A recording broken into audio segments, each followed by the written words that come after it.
So maya maya ay meron tayong buyer na gustong bumili nito. Ito ay nasa 45 days old na mga sisiw. So ang binta ko naman ito sa kanya ay nasa 200 pesos lang kasi 45 days old na. So yan yung ating mga basilan na mga sisiw. So dito ay pwede na natin sigurong malaman kung alin yung babae at saka lalaki. So supposed to be ito sila ay nasa mga 12. Yung iba na ibinta ko na din. So ito na lang din po yung naiwan.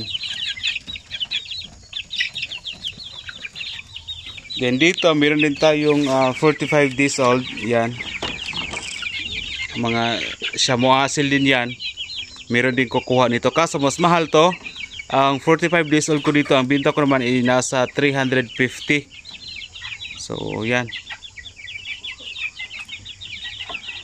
So actually marami nang bumili sa akin dito.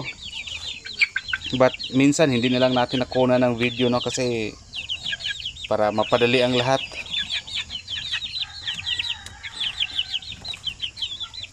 Ito 200 basilan.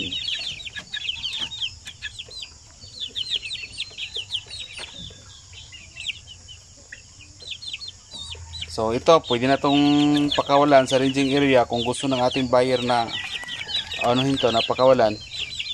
Makakasurvive na to. So lalo ngayong panahon maganda kasi tag-init na. So yan po yung gusto ng ating mga manok. So tingnan lang na lang natin kung ilan yung bilhin niya dito. Tapos meron akong sampin doon, baka gusto din niya ay pwede natin i-offer sa kanya.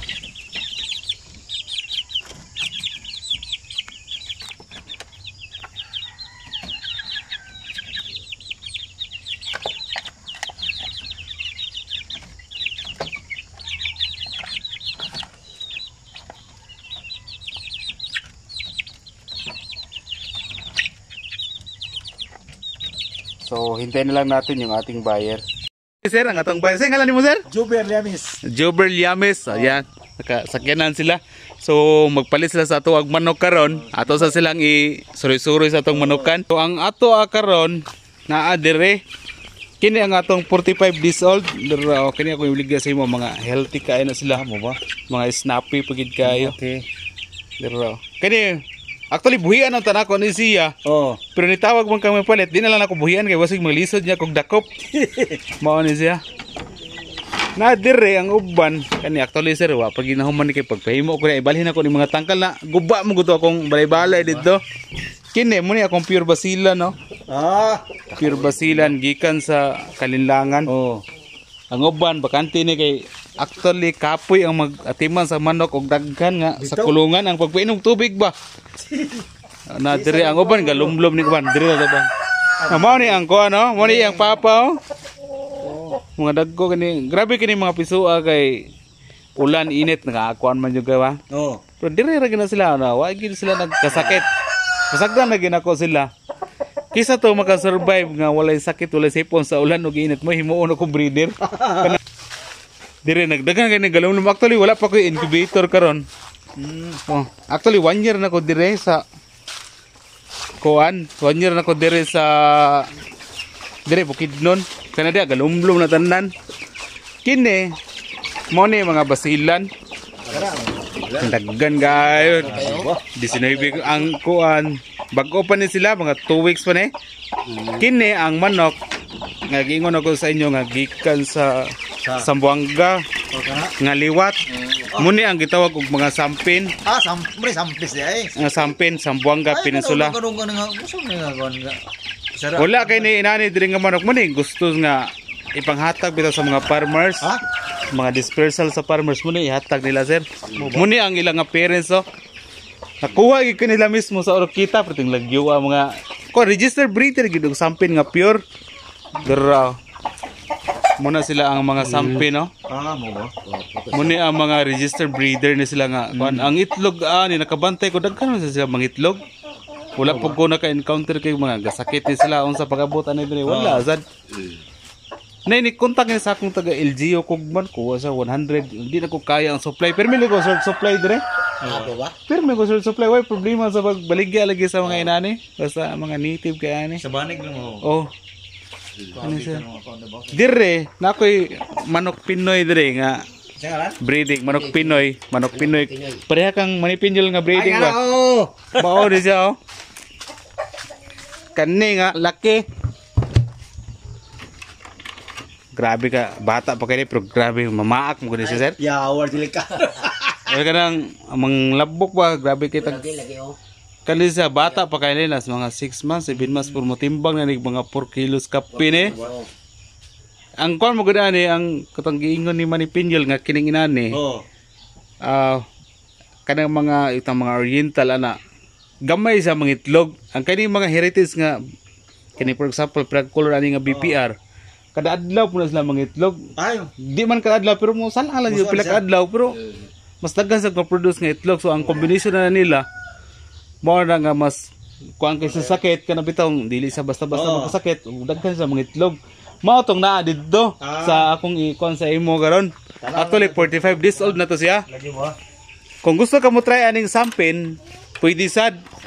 Kato na didto, katong itom. Kung gusto ka tong isa na dire, pwede pod. Kung nakay makursundahan dire sa atong ranching area, Lagi.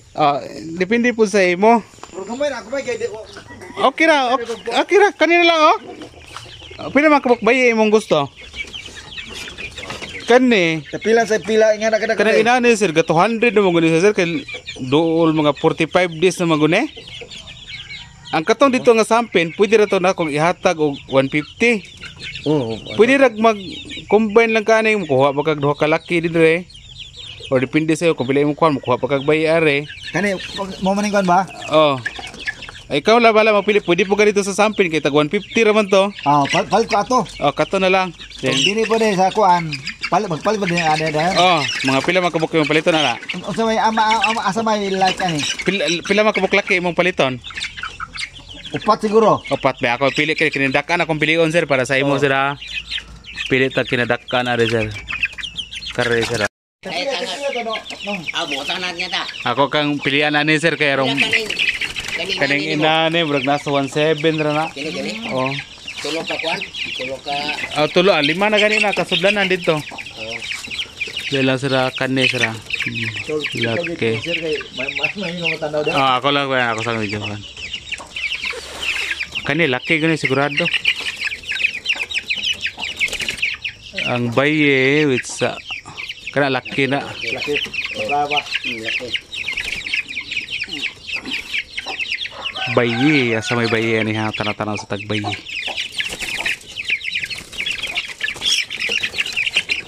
Kare. Muni bayi kay walay tapay. Ano na siya? Oh, kana na tapay na ko. Mao na siya. Oh, baye gila. Diyan eh. Okay. So, mao ni ang gipalit ni sir. So, naisampin, tapos diha, naibasilan din na ito i-open kay makagawas. So, total ani tanan nga mga piso, ang napalit niya is 2K tanan. So, pila ni kabuok sir, mga siyam. Siyam. Siyam. Sige. Siya, ito na isulod. Sige. Manam. So, mara na itong karton, taas kayo kay wala man, wala nakadalag sudlanan. Wala nakaridi. Ito na hiktan og straw karon sir. Lagi wa. Nga din mo ko ba? Ihatagan ako ni Zero Gracia 2.5 pang palitin taon og bugas may na lang sa mga bata. Sige sir, salamat kay sir. Package na package. Oh. Tara. Sige, salamat. Mao na to. Okay na.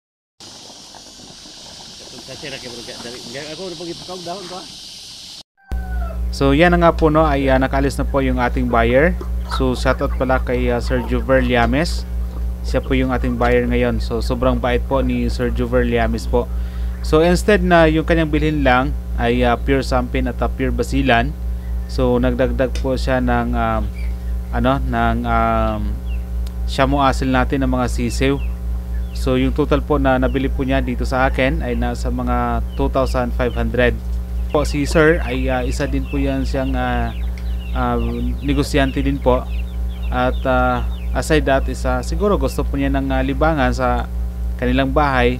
Kaya ayun, manok po yung isa sa napili po niya na alagaan. Part na din ng siguro ng kanyang mga daily exercise. So kung sino pa po yung gustong bumili po sa ating mga sisiw, so meron po tayong mga pure na sampin, pure basilan, at mga shamu asel. So paki-message na lang doon sa ating social media na page na Das Ruin Channel para pag-usapan natin at may send ko din po sa inyo yung mga presyo ng ating mga sisiw.